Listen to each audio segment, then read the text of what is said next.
तो पिछले एपिसोड में मास्टर यान और चियान दोनों ही यू हाउ को अपने अपने ब्रांच में रखने के लिए फाइट करने वाले थे। इसीलिए आखिरकार डिसाइड हुआ था कि यू हाउ को दोनों ही ब्रांच का कोर डिसाइपल बनाया जाएगा। इसके बाद अगले सीन में हम देखते हैं कि वांग और यू हाउ एक साथ में प्रैक्टिस कर रहे होते हैं, जहाँ पर इनको पता चलता है कि इनके हाउडुंग की पावर तो पहले से काफी इम्प्रूव हो गई है। तभी वांग यू हाउ से कहता है कि तुम्हें जो आइसेड स्कॉर्पियन स्पिरिट मिला है वो असल में हमारे हाउडुंग के पावर के लिए बहुत बड़ा बोनस है, क्योंकि इसके वजह से तुम्हारी सोल पावर भी बहुत ही शानदार तरीके से इम्प्रूव हो गई। लेकिन फिर भी मुझे ऐसा लगता है कि तुम्हें हुआबिन से बहुत ही ज्यादा केयरफुल रहना होगा, क्योंकि वो इतने आसानी से इस मैटर को नहीं जाने देगा। इसके बाद हम देखते हैं कि वांग से कल होने वाले सोल गाइड सिस्टम के अपग्रेड असेसमेंट के लिए बेस्ट ऑफ लक विश करता है और वो चाहता है कि यू हाउ इसमें किसी भी तरीके से पास हो जाए। इसके बाद अगले दिन हम देखते हैं कि सोल गाइड ब्रांच का अपग्रेड असेसमेंट शुरू हो गया था, जहाँ पर कि सोल गाइड ब्रांच के स्टूडेंट के बीच में कंपटीशन चल रहा होता है। अब इसी तरह से हम देखते हैं कि इसमें यू हाउ की भी बारी आ जाती है। इसके बाद मिस्टर फैन उसे बताता है कि तुम्हें इसमें जीतने के लिए अपने ओपोनेंट के डिफेंस को हराना होगा और इसके अलावा मैं एक मोबाइल सोल शील्ड की मदद से तुम्हें प्रोटेक्ट करूंगा। लेकिन फिर हमें पता चलता है कि मिस्टर फैन असल में यू हाउ को 3 लोगों के साथ में फाइट कराने वाला था, जिसके बारे में पता चलने पर वे उससे पूछते हैं कि क्या वो हमें हरा पाएगा। तब इस पर मिस्टर फैन उनसे कहता है कि मुझे उसके ऊपर पूरा यकीन है। इसके बाद हम देखते हैं कि यू हाउ भी इसके लिए पूरी तरह से रेडी हो गया होता है और यह देख काइतो भी इनके असेसमेंट को शुरू कर देता है। इसके बाद हम देखते हैं कि वे तीनों भी इसके लिए पूरी तरह से रेडी हो गए होते हैं, जिनमें से तैंग सुई फेंग सेकेंड लेवल वाला ग्रेट सोल मास्टर, वुहुन फिंग 3 रिंग वाला सोल मास्टर और लिंग सुई सेकेंड रिंग वाली ग्रेट सोल मास्टर होती है। अब इस तरह से हम देखते हैं कि वे तीनों इसके ऊपर अटैक करने के लिए रेडी हो गए होते हैं, जिसे देख यू हाउ भी तुरंत अपने सेकेंड सोल स्किल सिमुलेशन को एक्टिवेट कर लेता है और अब इस तरह से वो इनके ऊपर एक बहुत बड़े वेपन से अटैक करने के लिए रेडी हो गया था। लेकिन वे इसे देखते ही इससे काफी डर जाते हैं और वे इसके अटैक से बचने के लिए अलग अलग जगह पर छुप जाते हैं। जिसके बाद हम देखते हैं कि अब यू हाउ भी इस वेपन का यूज नहीं करता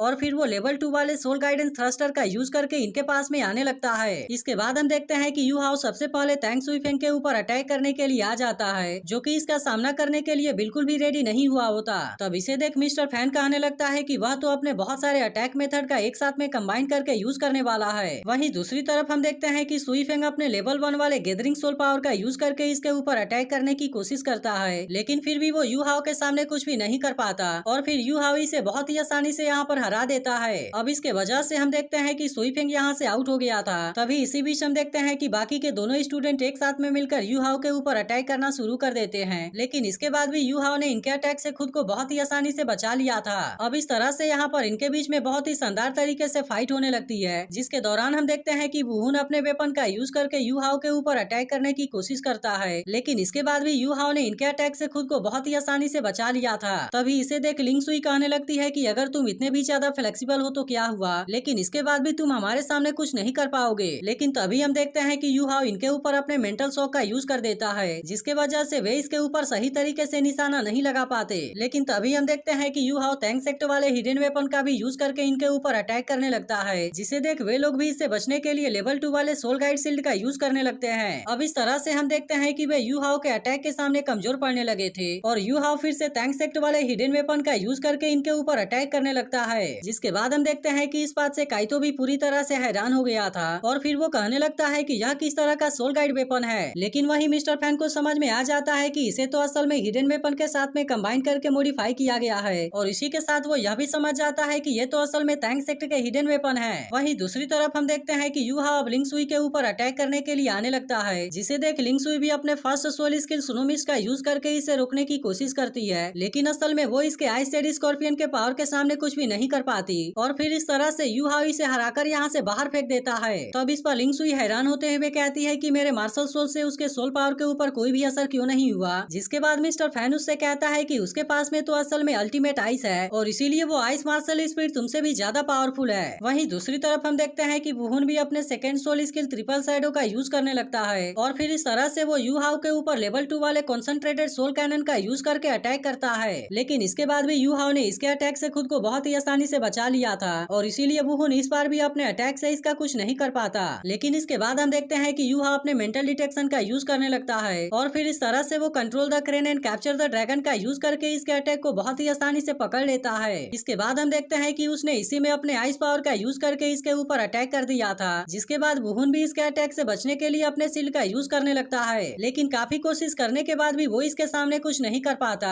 और अब इस तरह से आखिरकार वो भी यहाँ से आउट हो जाता है। अब इस तरह से हम देखते हैं कि यू हाउ ने यहाँ के सेकंड ग्रेड वाले अपग्रेड असेसमेंट को पास कर लिया था, जिसे देख यहाँ के बाकी स्टूडेंट भी पूरी तरह से हैरान हो गए होते हैं। इसके बाद मिस्टर फैन बाकी लोगों से भी यू हाउ को इंट्रोड्यूस करवाता है और उसे बताता है कि यह भी काइतू के जैसे मेरा कोर डिसाइपल है। वहीं दूसरी तरफ हम देखते हैं कि वांग काफी टाइम से यू हाउ के आने का वेट कर रहा था। तभी कुछ देर में यू हाउ भी यहाँ पर आ जाता है और इसके बदले हुए ड्रेस को देख कहता है कि तुमने तो अपना क्लॉथ चेंज कर लिया। तब इस पर वांग इसे एक नया ड्रेस देते हुए अपग्रेड असेसमेंट में पास होने के लिए कांग्रेचुलेट करता है और फिर उससे कहता है कि चलो मैं तुम्हें एक बहुत ही शानदार जगह पर लेकर जाने वाला हूँ। तब इसके बारे में सुनकर यू हाउ पूछता है कि क्या सियाओ हमारे साथ में नहीं आने वाली, जिसके बाद वांग उसे बताता है कि वो अपने किसी काम में बिजी है और इसीलिए उसने अभी हमारे साथ में आने से मना कर दिया। इसके बाद हमें पता चलता है कि वांग इसे असल में जुबाओ पवेलियन में लेकर जा रहा होता है और फिर वो यू हाउ से बताता है कि जुबाओ पवेलियन को असल में आउटर कोर्टयार्ड के कोर डिसाइपल के लिए तैयार किया गया है। जिसके बाद इसके पास वाले टोकन को देख यू हाउ से पूछता है कि ये ट्रेजर हंट पार्टी क्या है। तब इस पर वांग उसे बताता है कि इसे स्पेशली हमारे श्रेक स्कूल के लिए तैयार किया गया है, क्योंकि ट्रेजर हंट पार्टी असल में श्रेक सिटी के ही मर्चेंट होते हैं जो कि अपने पास वाले ट्रेजर को सबसे पहले हमारे श्रेक स्टूडेंट को ही बेचेंगे।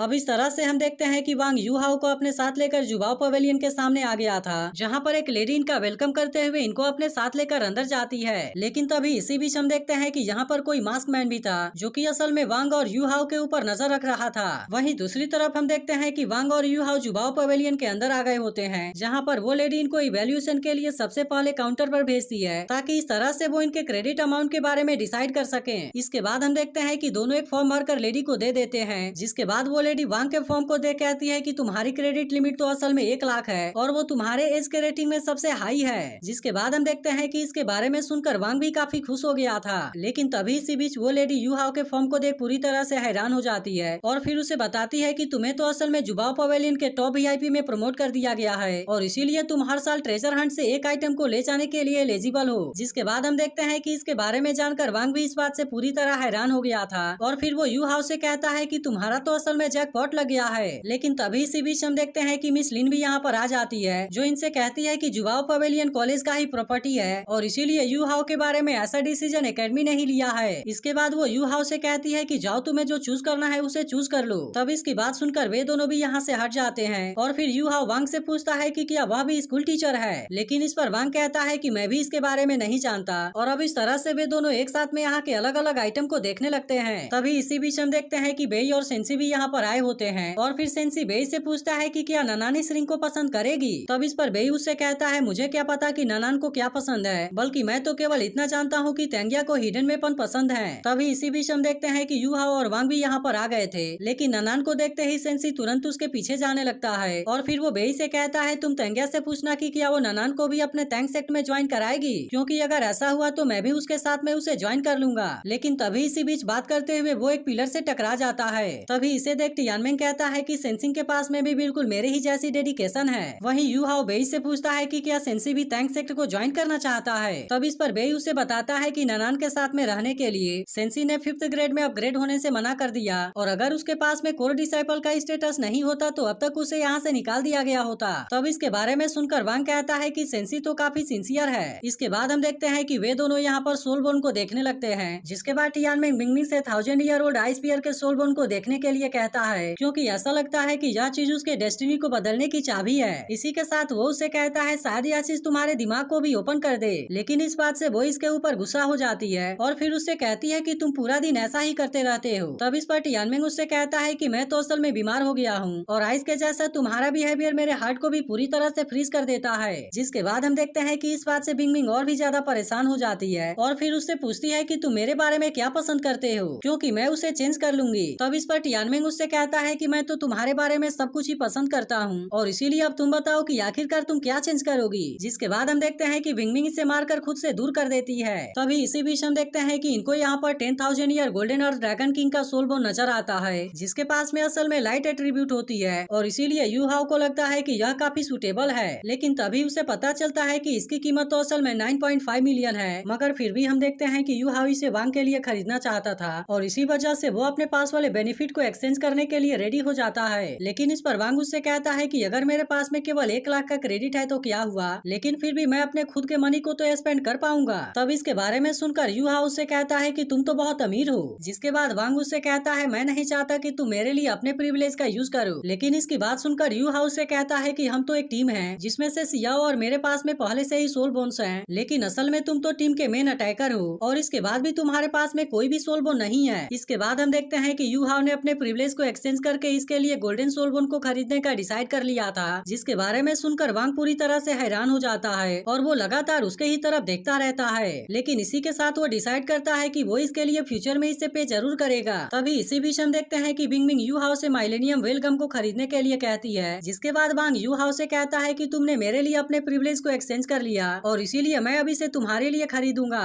वहीं दूसरी तरफ हम देखते हैं कि मास्टर यान ने सियाओ टियाओ को यू हाउ के बारे में बता दिया था, इसीलिए अब उसे पता चलता है कि उस समय उसने जो कोल्ड सोल इम्पैक्ट रिसीव किया था असल में वो यू हाउ के अल्टीमेट आइस के वजह से हुआ होगा, क्योंकि उस समय तो उसके पास में केवल लेवल 12 वाली सोल पावर थी और इसीलिए वो इसके लेवल 60 वाले फिनिक्स फ्लेम को नहीं रोक पाया होता। इसके बाद मास्टर यान सोचने लगता है कि सोल पावर में 40 लेवल से ज्यादा का गैप होना बहुत बड़ी बात है और इसीलिए वो समझ जाता है कि एक्सट्रीम आइस भी इस गैप को पूरा नहीं कर सकता। तभी सियाओ टाओ कहने लगती है कि अब तो मैं यू हाउ के अल्टीमेट आइस के मदद से all continent advance academy soul fighting competition में पार्टिसिपेट कर सकती हूँ। तब इसके बारे में सुनकर मास्टर यान उससे कहता है कि बिल्कुल कर सकती हो, जिसके बाद हम देखते हैं कि इसके बारे में सुनकर सियाओ टाओ भी इस बात से काफी खुश हो जाती है और फिर वो तुरंत ही यू हाउ को खोजने के लिए निकल जाती है। वहीं दूसरी तरफ हम देखते हैं कि वांग और यू हाउ भी जुबाओ पवेलियन से निकल गए थे, लेकिन तभी इसी बीच में नोटिस करते हैं कि यहाँ का एनवायरनमेंट बहुत ही अजीब लग रहा होता है और फिर इसके बाद वे यहाँ से जाने के लिए गाड़ी के अंदर आ जाते हैं। लेकिन तभी इसी बीच हम देखते हैं कि वो मास्क मैन भी यहीं पर होता है और फिर वो अचानक से इनके सामने आकर खड़ा हो जाता है। तो क्या आपको लगता है कि वो मास्क मैन यू हाउ को जानता है? इसके बारे में कमेंट करके मुझे जरूर बताना। लेकिन अगर आपने इसके पिछले एपिसोड को मिस कर दिया हो तो लेफ्ट वाली वीडियो भी जरूर देख लेना।